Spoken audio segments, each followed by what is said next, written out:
At nandito na tayo sa 6th episode natin. This is the Real Talk 101, episode 134. Sa gusto magpa-reading, magpa-ritual, message lang po kayo. At lahat ho ng videos ko dito ay general reading po.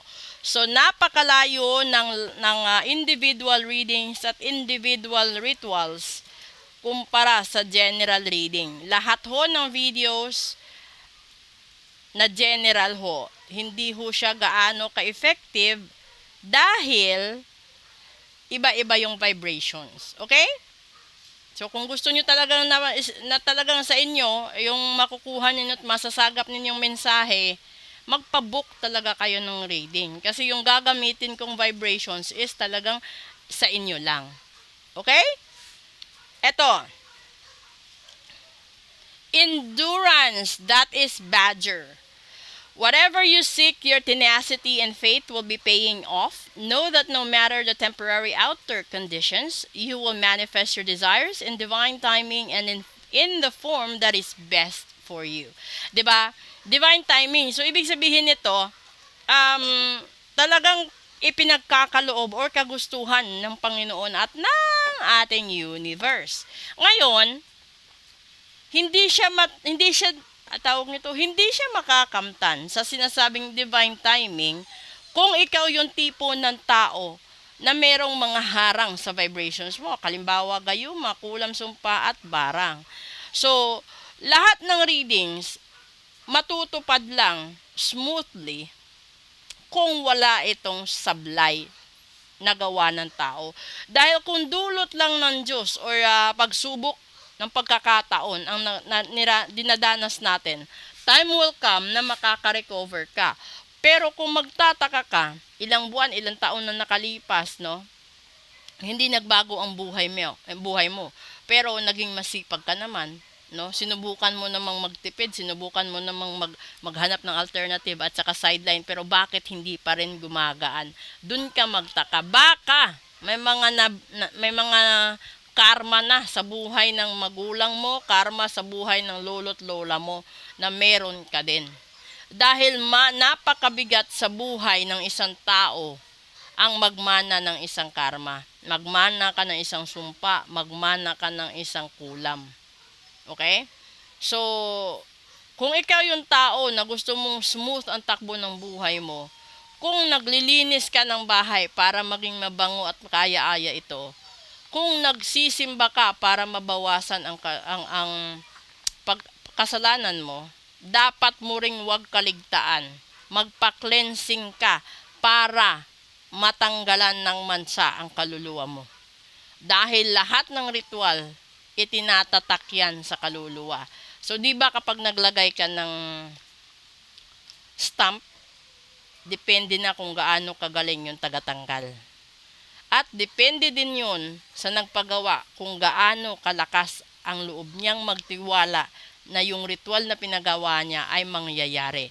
So may 4 na araw pa kayo bago mag-anuebe, gawin nyo habang maaga pa yung reading, yung ritual, yung cleansing para maisalba nyo ang sarili nyong pangkabuhayan, pag-iibigan, properties, trabaho, kung ano-ano pa. No? So, maraming salamat po at lalong-lalo na doon sa mga kumuha ng board exam, no, na nakapasa ng mga clients ko. Congratulations po.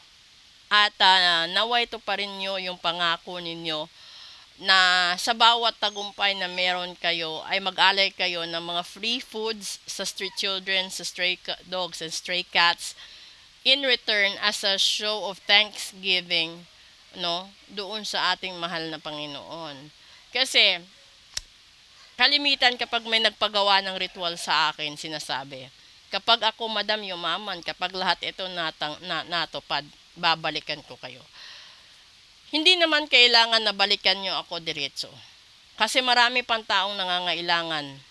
Mas marami pang taong gutom, mas maraming aso't pusa at iba pang hayop na gutom. Mas marami pang taong nangangailangan ng tulong ng kapwa-tao nila.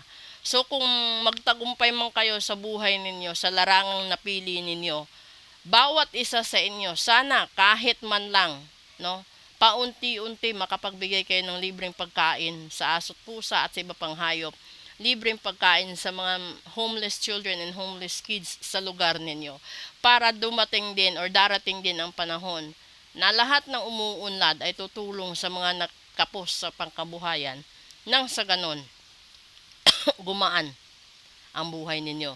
So, doon naman sa mga tao na umaasa na magkakaroon kayo ng blessings along the way, no? Maliban sa pagkain, kung gusto niyong mag-donate ng gamot, mas mainam. Kasi maraming tao na hindi afford bumili ng gamot. Maraming mga gustong mag-rescue ng mga hayop pero hindi nila kayang ipagamot. Kung ikaw yung nasa profession ng medicine, no? Kahit wala sa medicine, kung meron kang kakayanan bumili ng isang gamot para sa aso, pusa, or sa mga bata at matatanda, yun ang gawin mo. Doon naman sa hindi marunong o hindi naman kaya, kahit nilagang itlog, di ba? 2 pirasong nilagang itlog or kanin, sabayan mo ng kanin, sabayan mo ng tubig. Sapat na yun para maisalba ang isang araw na gutom niya. Di ba? Hindi mo alam, maliit na bagay lang yun. Magkano ba itlog ngayon? 10 piso, 20, 10 o lagyan natin 10, 20 din, di ba? 20 rin na kanin, 40. 10 pisong mineral water, di ba? Sa halagang 50 pesos, mabigay mo sa isang taong gutom yan or sa isang hayop na gutom, napakalaking benefit at credit yan sa mahal na Diyos. So kung ikaw yung taong maraming kasalanan at nagawang kasalanan, mas maganda, damihan mo pa ang ginagawa mong kabutihan.